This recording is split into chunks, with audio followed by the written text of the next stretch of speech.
including AIPAC, which is, of course, an American Israeli organization, as well as other such gifts and essentially treats, if I may use that term, to keep them on the side of Israel when it comes to supporting policies or even policy making, foreign policy making, that is, in regards to what occurs in the occupied territories. Now, in and of itself, none of this is surprising because we know that Israel does have an extremely efficient and well-oiled lobbying network around the world. It does a good job of that, even in the United States and Canada as well, where our guest is joining us from today. We're joined now by Colter Louwerse, who is a PhD candidate of Palestine Studies at the University of Exeter. He is usually based in the UK, but he is visiting currently Chilliwack in British Columbia in Canada.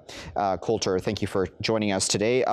As I said, not a surprise. Israel does lobby governments around the world and does a fairly good job of it. It is fairly successful in most regards.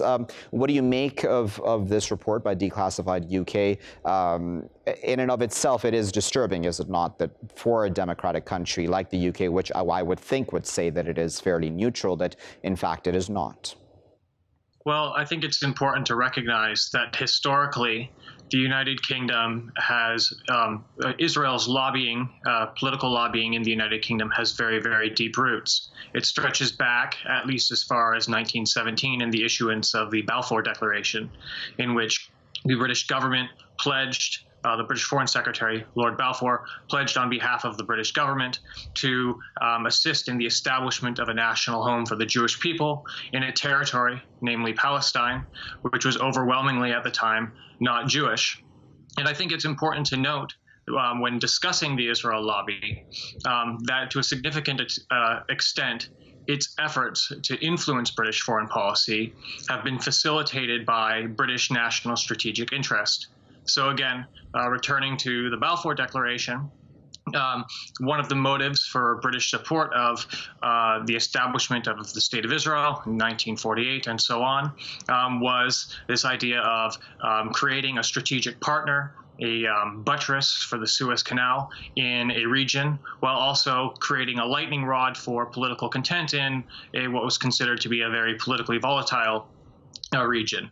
And of course, since then, especially after the 1956 Suez Crisis, Britain has been displaced to a significant extent as the regional hegemon in that region by the United States. But still, to this day, it acts self-professedly as something of a junior partner in U.S. hegemonic ambitions in the Levant, of which, of course, Israel is an integral part. Colter, if I may come in for a moment, you know, and I want to move on just beyond the UK as well, but I do want to understand the UK context as well as we're discussing here. But the Israelis, I would think, would argue that every country, or many countries, I should say, not every country, but many countries do try to lobby these respective Western governments, right? Because then that does affect then their relationship, trade relations, et cetera, et cetera. So in and of itself, lobbying is not a bad thing, and Israel can just argue, listen, just because we do it successfully doesn't mean it's a bad thing. Yeah, I mean, you certainly can make that argument, and I think that points up the fact that if you want to shift the policy of, say, the United Kingdom, you have to address more than just the Israel lobby. So, for example, one major element in UK foreign policy towards the Israel-Palestine question is the profit motive.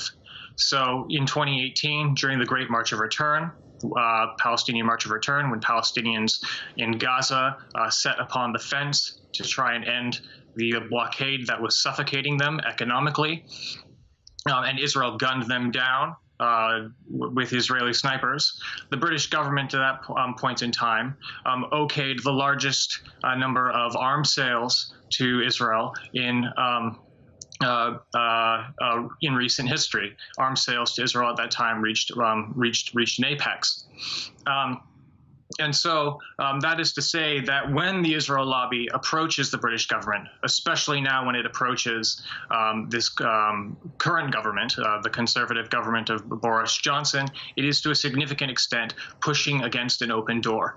And so to change British policy, and this goes for, as you said, a number of other countries as well, most prominently the United States, as well as my own country, Canada, what needs to be addressed is more than simply the lobby groups domestically, but also to create a large mass movement, to mobilize, to put pressure upon these governments to act in such a way as to enforce and support human rights for Palestinians, and not simply to pursue whatever is deemed to be in the strategic or national interest of that country.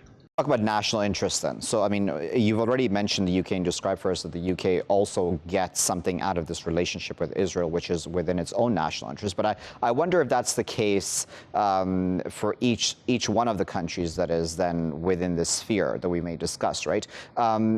Is there a point, do you think, where politicians put their own country's interests second to, for example, the Israel lobby, because they're able to do such a good job in lobbying them over to their side?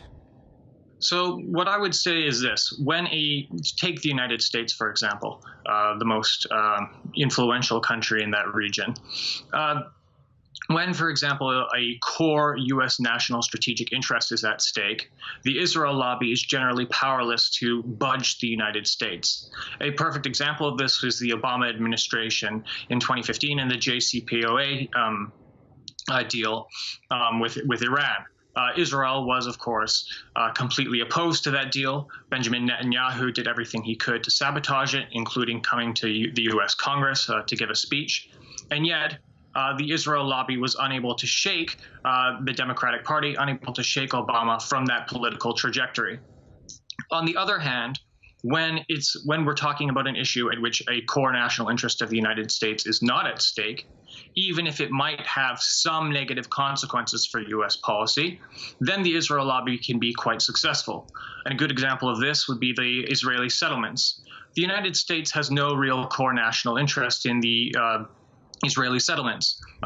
It recognized for a long time that they were illegal under international law, and then later, under the pressure of the Israeli government as well as the Israel lobby, it began to slowly downgrade its assessment of those settlements. It started calling them obstacles to peace, right, or, as the Obama administration eventually called them, simply unhelpful, and so on.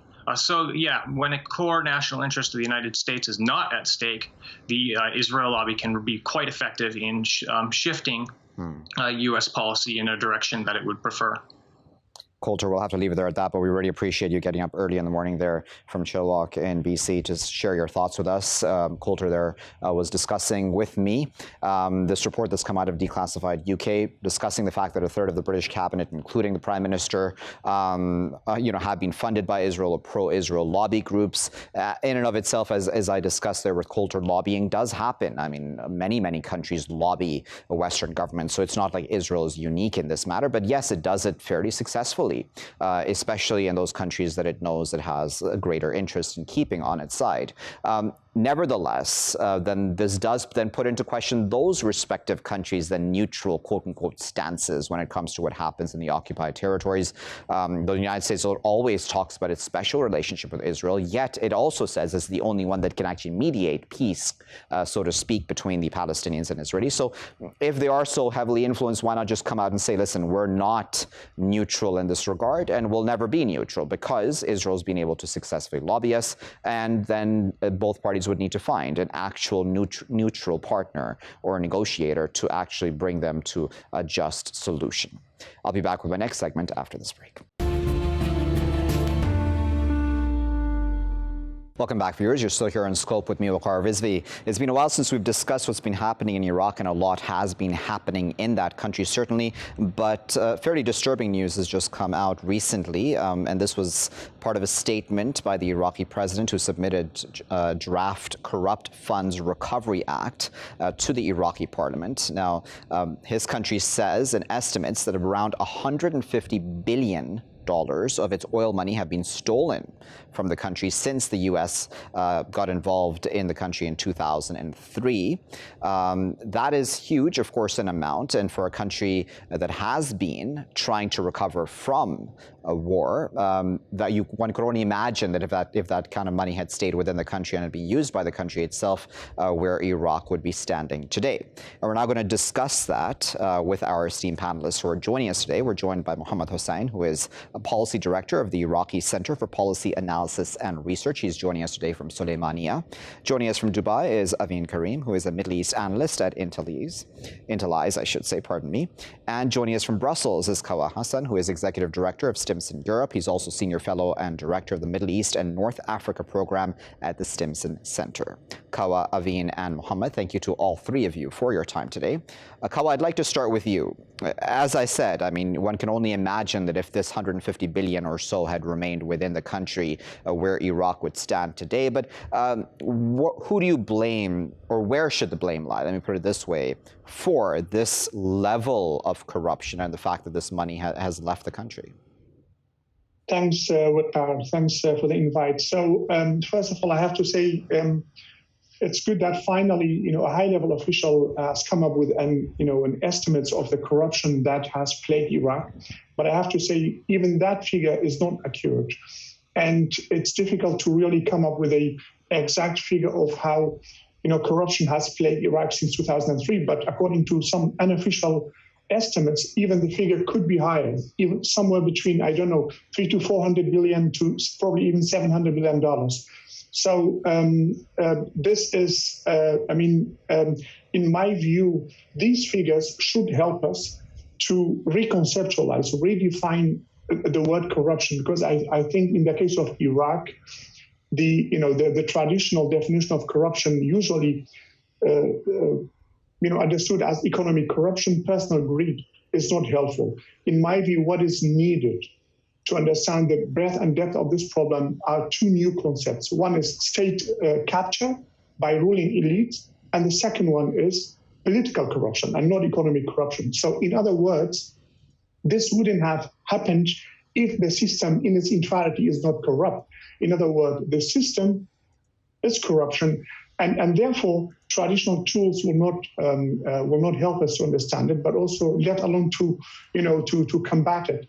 So the impact have been disastrous on the country since 2003. But I have to also say that the historic roots goes back also to pre-2003, right?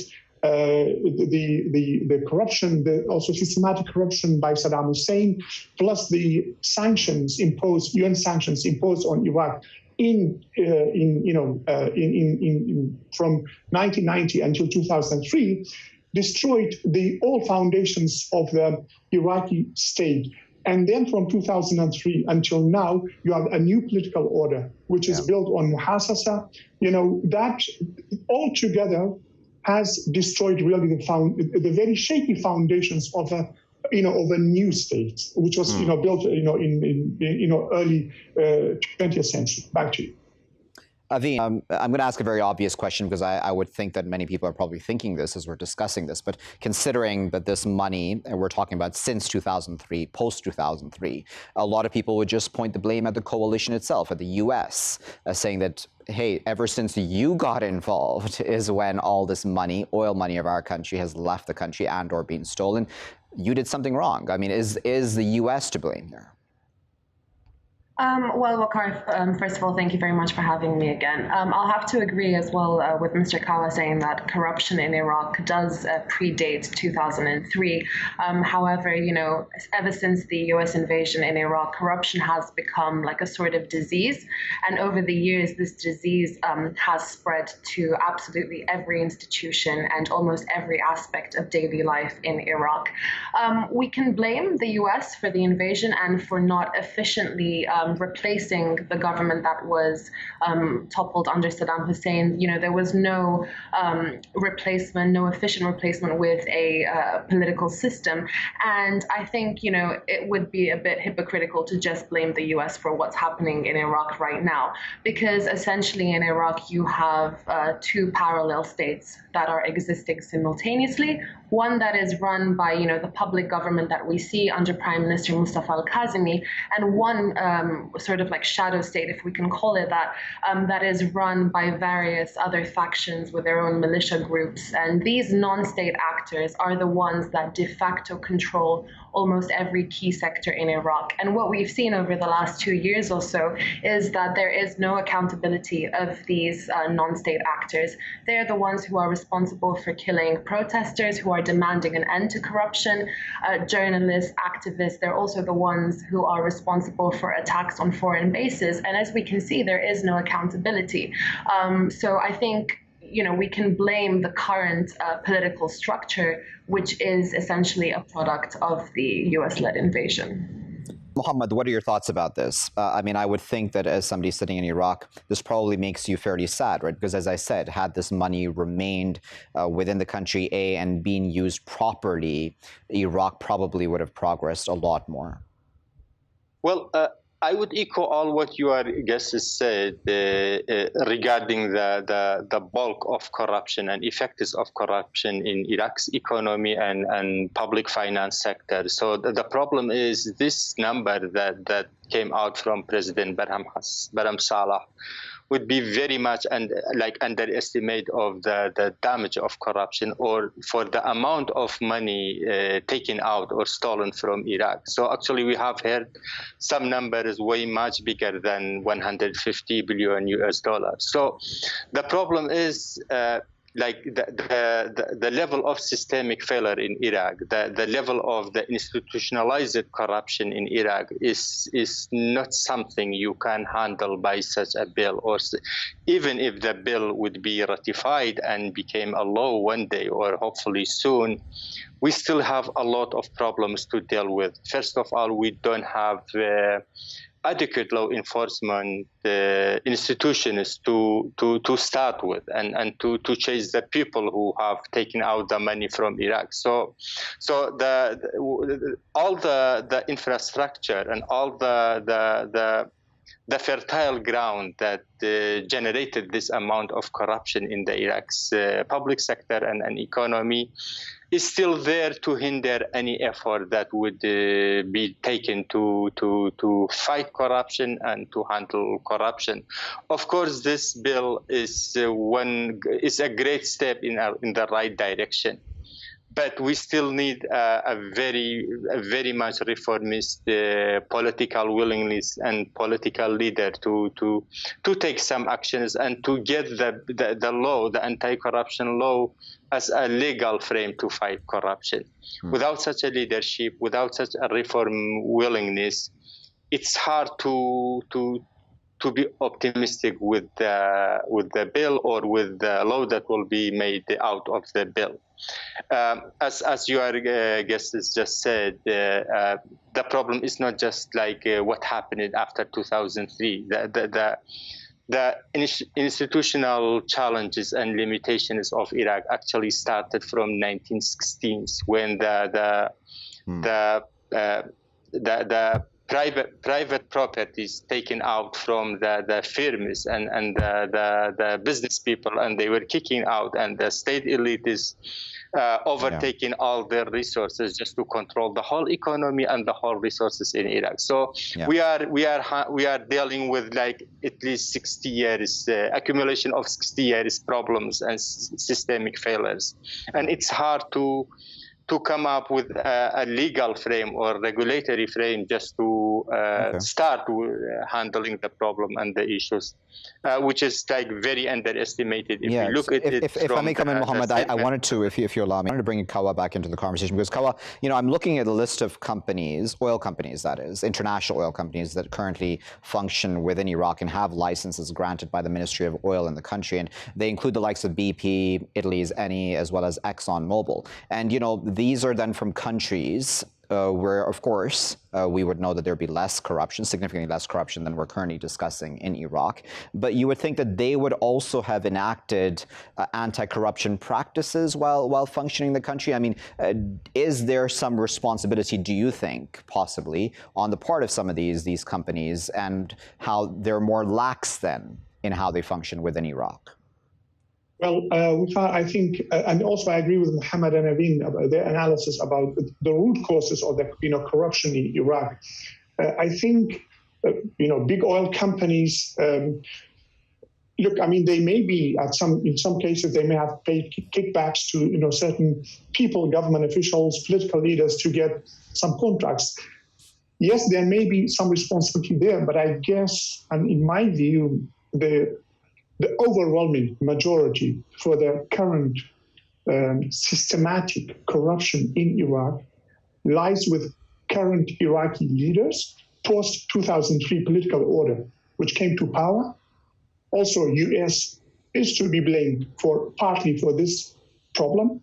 But also, as Mohammed said, we are dealing with root causes, structural root causes, which have led to the current catastrophe. So even if the bill proposed by President Barham Saleh is approved in Parliament, which is not guaranteed, that will not bring back those $150 million. I mean, if you study other cases where even strong governments, states with strong state institutions try to recover stolen funds, the record is not really very encouraging. So what is needed is really new political leadership and political will to start anew. I mean, what has been stolen, I'm afraid to say this, but I don't think any of that amount will be recovered. That's my fear. So what you need is really, first, new political leadership come to power from the protest movement, which is right now very difficult because the current system suffers from what I call political schizophrenia. So all the political leaders, political parties, they recognize that the system is rife with corruption. And they talk about, the need to reform it. They can't reform the system. They don't have the political will, and they can't do it. So we are dealing with a vicious circle. Yeah. Aveen, I would wonder, I know that this has been discussed many times, that the governing structure, the entire governing system within Iraq needs to be reformed big time, and that, it's been corrupt from essentially day one, really, if we're honest. But doing that is probably very hard, right? Because everyone's sort of comfortable in their chairs, right? They're all, and I don't want to, of course, stain all politicians working in Iraq. That would be a huge generalization. But a lot of them, certainly, if we're looking at these numbers, probably have some sort of a cushion, and they're really comfortable. So how does the one then rattle the cage? Who rattles the cage? Will it be the current president who will be able to do that? Unfortunately, the president's powers in Iraq are quite limited, but I think the initiative to put together this bill and, the initiative to work together with foreign agencies such as the UNDP and the EU mission to Iraq to sort of control the money that goes out of Iraq should be welcomed and is a great initiative. But as you said, current political leaders are very, very comfortable in their chairs, and they have been for the past years. But what we've seen with the protest movement is we see the desire from the people to bring about change because they want an end to corruption, an end to the sectarian system. But this will be very difficult to obtain. I think I've been quite optimistic with the measures that the current prime minister has taken over the last year since he's been in power. We've seen several arrests of political officials and governors who have been accused of corruption. We've also seen, attempts that he's taken to sort of appease those who are out on the street. But every time a measure is taken, this is then undermined by these different pro-Iranian factions or militia groups who don't really want to bring about change in the country. So, it's a very difficult system to shake, and it will have to be done by removing the root causes of the problem, and that will take a lot of time. And, I don't have a lot of optimism for the elections that are scheduled in October, and I don't think that any of the people who are out on the streets do. And, it will really depend on what the voter turnout will be as well, because this will reflect how people really feel about voting in the country and how they feel about, the current politicians who are in power. Right. Mohammed, the final word before I let all three of you go. Oil is Iraq's natural resource. How do the people feel? How do you feel about the fact that this has occurred? And do you think that there is then the momentum on the streets and amongst the people to ensure that this stops? in a line with the great literature about the oil course and the effects of the oil in Iraq's economy, of course, there are a lot of things should be blamed regarding the Iraq's heavily oil dependency and just totally depending on the oil and natural gas exports, or mostly just oil exports. But I don't see oil as the root cause of the corruption in Iraq. So basically, we have a structure, a political structure, and systemic, let's say, incentive for politicians to be corrupt in Iraq, and not just politicians, even the people, the networks of the political leaders. So the issue should be like identified where the public officials have an access to spend public money without accountability, without questioning, without like being responsible in front of the judiciary system and Iraqi parliament. So we need to understand the issue from where the public money can be used to private gains by multiple militias, political parties, patronage networks inside the state, political networks outside the state, but just supporting those who are controlling the state. So basically the ruling elite and all the people who are surrounding them and participating in the same network with them, having access to use the public money for their benefits and their in the gains. And if it is oil money or money from the other natural resources or economic activities, it doesn't change anything from the reality. So we have to tackle the issues from where the money is getting lost and stolen. So it doesn't matter if the money is oil revenue or revenue of the other economic activities or sectors. So the problem is still there, and the source of corruption is still there. And that's a very good point to conclude, I think. But I really appreciate Mohammed, Aveen, and Kawa. Whenever we discuss with them, we always learn something, and I hope the viewers did as well. We were discussing there, of course, this disturbing amount, at least for me on the outside, and $150 billion of the country's money, of Iraqis' money, essentially, stolen from their country, that of their own natural resource, oil, that has not then been used to better their respective lives. And then one understands then the context of the anger then on the streets of Iraq, because people are certainly aware of this level of corruption. And as all of our panelists spoke of, even this number of 150 billion is probably a significant underestimate of what the real number probably is of corruption in the country and the money that's been stolen from the Iraqi people themselves. One can only hope, one can only remain fairly optimistic that this new bill that will be tabled to Parliament will be able to have an impact, that these tiny steps being taken towards bettering the situation can actually have a proper impact then on Iraqis' lives, as well as, of course, ensuring that this sort of money then is used to better their respective daily lives as well. I'll be back with my final segment after this break.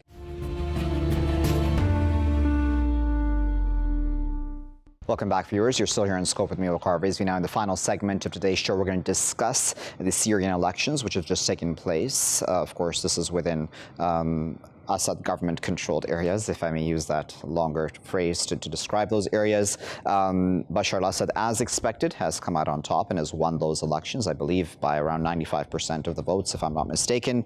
According to the government, the Assad government, that is, the turnout was around 78%, according to the reports that I have seen.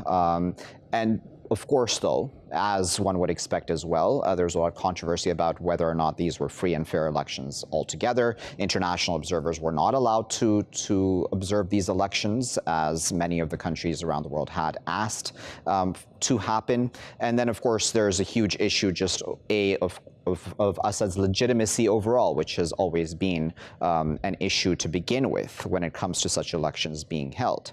On the other side, as I would imagine, the argument would always be that, hey, 78% of people turned out, so that doesn't mean that he doesn't have any support. And I would think that no one argues that he doesn't have any support, but is the support significant enough to then be able to justify what we're seeing taking place throughout that country. Let's discuss those issues and, of course, others with our panelists who are joining us today. We're joined by Bassam Barabandi, who is a consultant at the PDC Group. He's joining us this morning from Washington, D.C.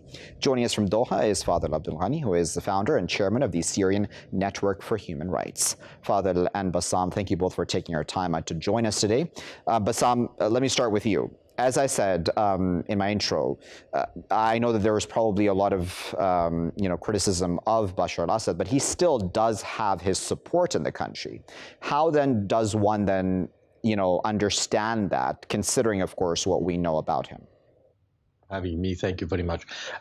Just a quick background about the Syrian revolution. When the people started in 2011, they were asking for free election, transparency, human rights, dignity, the right of work, the basic right and norms of a human rights or universal rights, we can call it. So they didn't even ask for changing the regime when they started. Assad at that time, he didn't accept that the people demand anything. And he started using the violence against the people till we reach where we are today. So today, when we are talking about the election, we are talking about a country called Syria. You have almost half of the population are forcefully displaced. And we have almost 3 million Syrians living in outside the control of the regime. Assad did his election in almost 6 cities out of 14 with half population, plus with 2 major power on the ground that's supporting him, the Iranian forces and Russian forces. So when you put all this together, it's not about he has legitimacy or not has legitimacy or has publicity or not. It's about the whole, if you have the whole pictures, you can see that this doesn't make any sense. This doesn't come together to have right pictures. If he feels he's winner and confident in himself, simply he could allow the UN to watch that elections. The number that they were mentioned, that something like 14 million Syrians voted for him. This the UN since they are providing humanitarian aid to the Syrian, they estimated the number of whole Syrian within the regime control area by 12 million. So the regime add 2 million from them, from his side, to 2 other million. So we are talking about 4 million. Unfortunately, the bottom line for me as a Syrian, I don't see that Syria is going to any good place in the future by these elections. This election shows that the regime and his supporter, the core group of supporter, not the major supporter, they reject the other Syrian. They don't have any idea or any intention to reach out to reconcile all Syria or to bring Syria back. Rather than they are talking, we win, you lose. If you want to come back, you will come back according to our condition. Rather than consider Syria as a country for everyone and trying to figure out a new page for the all Syrian.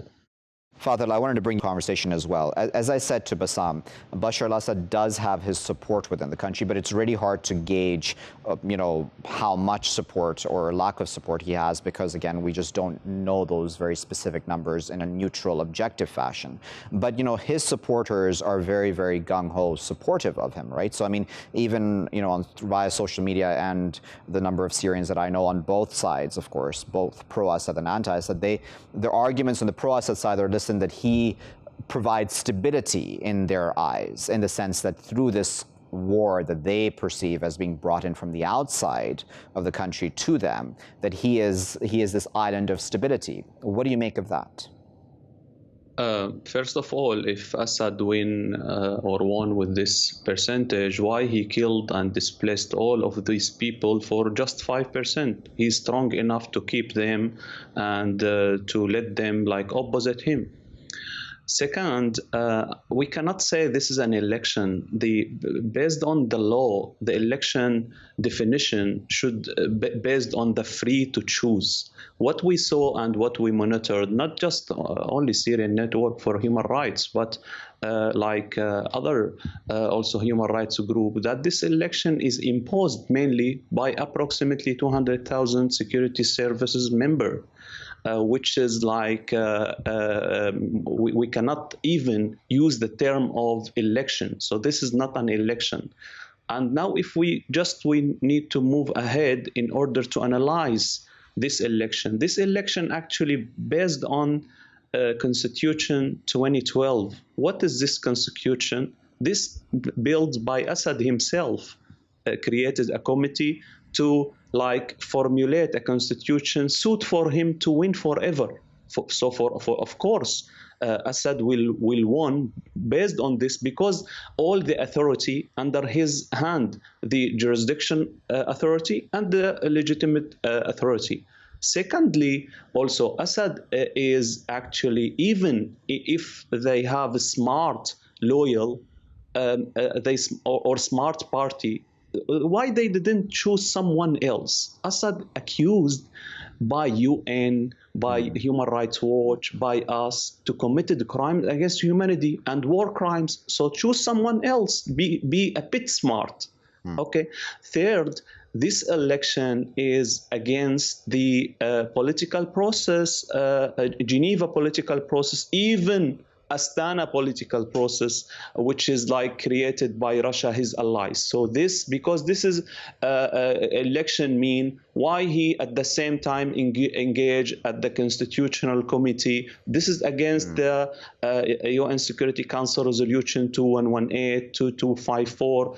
So all of those reason, plus of course, as my colleague Bassam mentioned, that half of the population out of Syria, even these figures which Assad announced, of course we can reveal that this is a false figure based on the UN estimation that 13 millions out of Syria, and who can be elected in Assad control area about between 5 to 6 millions. So what is Assad declared is totally fake, because based on what he announced, that so the Syrian population will consider about 50 million or 51 millions, which is out of imagination.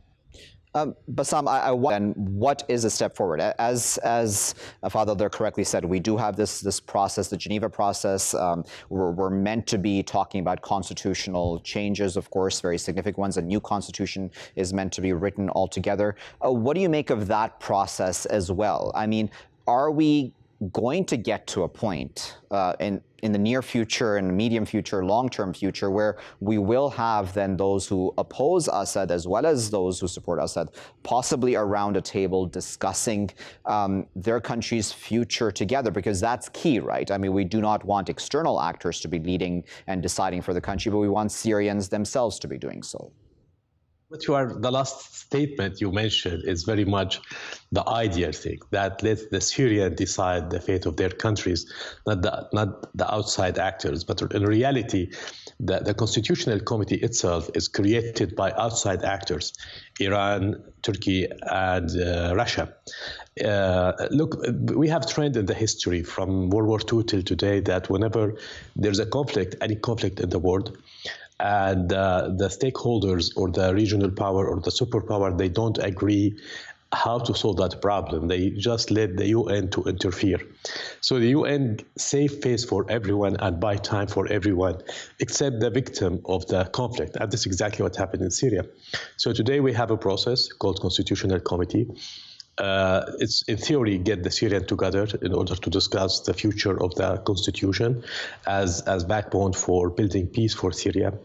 In reality, this is the ideal picture, and the Syrians sit together in Geneva, nice place, and they try to discuss the format of this new constitution. This is the ideal picture. The real picture is the Constitutional Committee was created by outside actors. The outside actors, they pick up the people to attend that meetings, so they make sure that whatever outcome will fit their own narrative. And today with this election, it shows exactly that this committee and that political process reached to nowhere, is dead.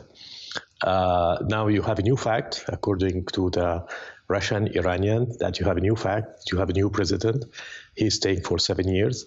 Whatever constitution, new constitutional committee will achieve, it will be implemented after the 7 years. So that means, again, this is what I mentioned when I started, that the Assad and his supporter, they think that this is dead end. There's no other side. It's only us who won, and that's it. There's no other side. Now, they can exercise hypothetical training, brainstorming with other component of the opposition in Geneva, but that doesn't change the fact. That absolutely doesn't change the fact on the ground. Saying that, the Syria crisis is not anymore Syria crisis. It has major Russian-American component. It has major Turkey-Iranian component. It has Israeli component. It has Arab component. Yeah. It has all the components except the Syrian. So my point, what I'm trying to say, I'm not expecting to see any solution for Syria till we see there's some consensus among the countries involved in Syria. Whenever they have their own consensus, whatever it is consensus, right. I think they will come to say, guys, khalas, this is the game. The game is end. This is the formula. This is what the end game or the crisis right. or the revolution or new Syria looks like. You like it, you don't like it, but this is the only way to save lives. Okay. So I think we are if I may cut Bassam, I do apologize. I do apologize for interrupting you. We're running out of time, so I wanted to give Fadel time to also have a final comment. Fadel, what is the alternative then? Is there an alternative process that we can point to and say this is a better process that all Syrians should be following and supporting? Syrian alone cannot solve this crisis. I think that the failure of international community, including the UN Security Council, has helped in the failure to achieve any serious progress at the level of political transition.